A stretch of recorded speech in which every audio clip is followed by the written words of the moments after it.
मेरे प्यारे बच्चों, मैं सरोज बुधौरिया आज जो आप लोगों को कहानी सुनाऊंगी वह बच्चों के लिए ही नहीं बड़ों के लिए भी है। उसका शीर्षक है बहादुर दादी। कृपया ध्यान से सुनिएगा।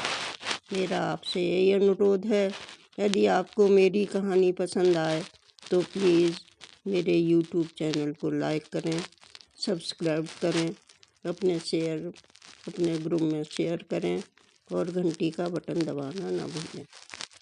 कुछ ही समय पहले की बात है। एक छोटे से घर में एक बूढ़ी दादी अकेली ही रहती थी। उनके अतिरिक्त और कोई नहीं था। वह दादी किसी से डरती नहीं थी। उनका मन घर में नहीं लगता था, तब वह अपने घर के चबूतरे पर जाकर बैठ जाती थी। एक बार वह इसी प्रकार चबूतरे पर बैठी हुई थी तो उन्होंने देखा 4 गुंडे टाइप के लड़के एक 16-17 साल की लड़की के साथ बदतमीजी कर रहे हैं। वह कभी उसका रास्ता रोक रहे हैं तो कभी उसका दुपट्टा खींच रहे थे। वह लड़की उनके सामने हाथ जोड़कर गिड़गिड़ा रही थी और कह रही थी, मुझे जाने दो। लेकिन उन लड़कों पर उसका कोई असर नहीं हो रहा था। तब वह तो दांत फाड़ फाड़ कर करके हंसे जा रहे थे। वहाँ पर आसपास खड़ी हुई भीड़ तमाशे की तरह देख रही थी। दादी से यह सब देखा नहीं गया और तब उन्होंने उस भीड़ को संबोधित होकर कहा, तुम सबके सब तमाशे की भांति खड़े खड़े तमाशों सो देख रहे हो। तुमको तनिको लाज शर्म है का ना है? सारी की सारी बेच खाई है? या बिटिया की जगह तुम्हारी बहन बेटी होती तो का तुम तबऊ खड़े खड़े देकर रहते? उनमें से एक आदमी ने कहा, दादी, इन लड़कों में यहाँ के मंत्री जी का वह बेटा भी है। अगर हम इसको कुछ कहेंगे तो मंत्री जी हमको जेल में डलवा देंगे। अच्छा, तो यूँ बात है। मैं देखती हूँ वो मंत्री मेरो का बिगाड़ लिए। मैं मंत्री के बाप से ना डर पाता। ऐसा कहकर उन्होंने मंत्री जी के बेटे की गर्दन में ही अपनी छड़ी की मूठ फंसाकर उसको पूरी ताकत से अपनी तरफ खींच लिया। तब वह दादी के पैरों में गिर गया। तब दादी ने अपनी उसी छड़ी से उसकी जमकर कुटाई कर दी। उसको पीटते पीटते दादी थक कर हाँफने लगी तो वह अपने चबूतरे पर जाकर बैठ गईं और बोली, जो मैं तुम्हारी उम्र की होती ना तो अकेले ही इन चारों को इनकी छठी का दूध याद दिला देती, यानी कि नानी याद दिला देती। ऐसा ताना सुनकर वहाँ खड़े हुए आदमी और कुछ औरतों ने उन चारों की खूब पिटाई कर दी। वहाँ पर पुलिस आ गई और वह उन चारों को पकड़कर ले गई। जब मंत्री जी को पता चला तो उन्होंने पुलिस के वालों को खूब डांट लगाई और चारों की जमानत करा के छुड़ा कर ले गए। तो मंत्री जी के बेटे को अपनी बहुत ही बेइज्जती महसूस हुई। तब वह दादी के घर में पीछे खड़े होकर दादी को जान से मारने की योजना बनाने लगे। उस समय दादी अपने भीगे कपड़े सुखाने के लिए ऊपर छत पर गई हुई थीं।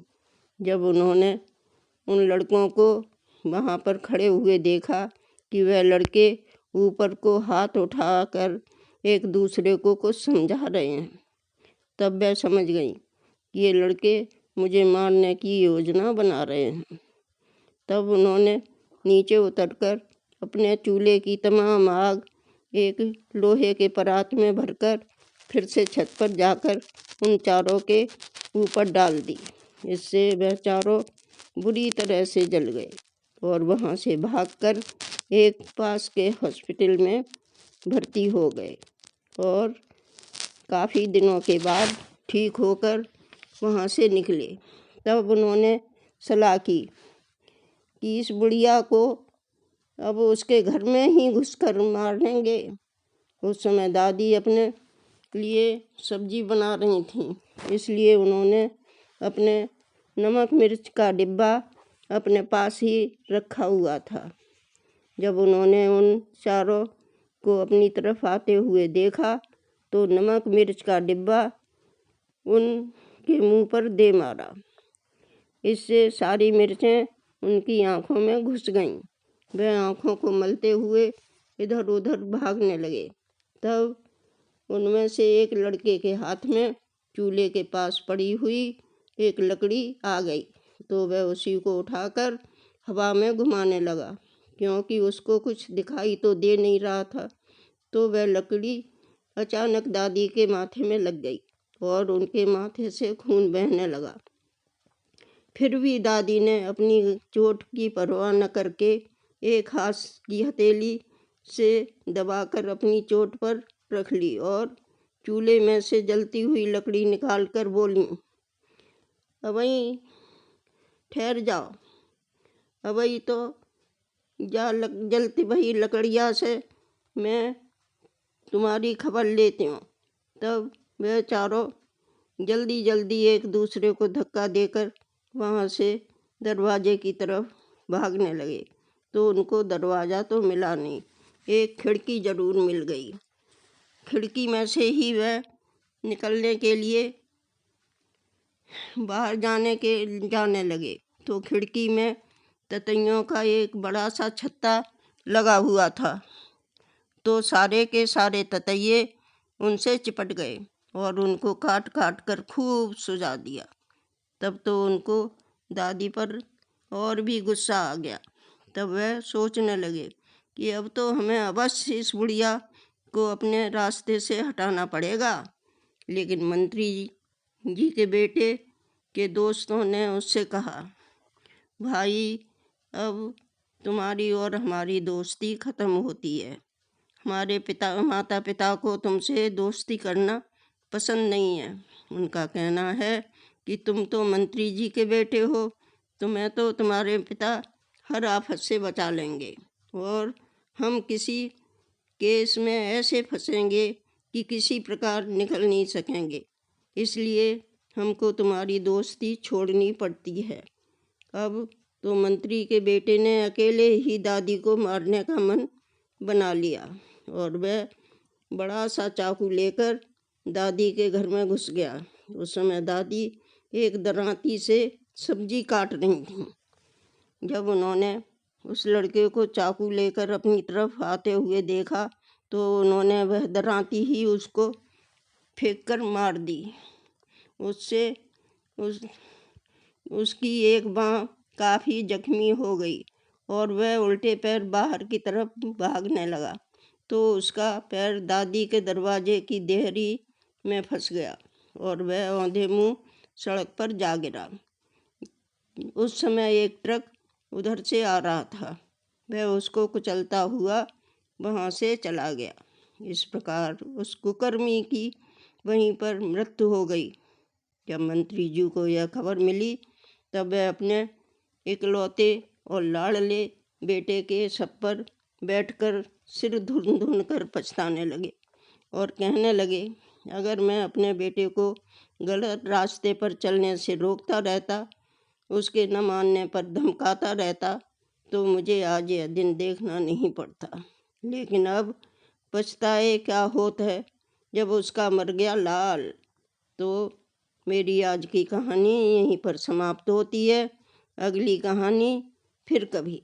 इस कहानी से हमको यही शिक्षा मिलती है कि किसी को भी ऐसे कुकर्म नहीं करने चाहिए और नहीं अपने सगे संबंधियों के ऊंचे पद का घमंड ही करना चाहिए। तो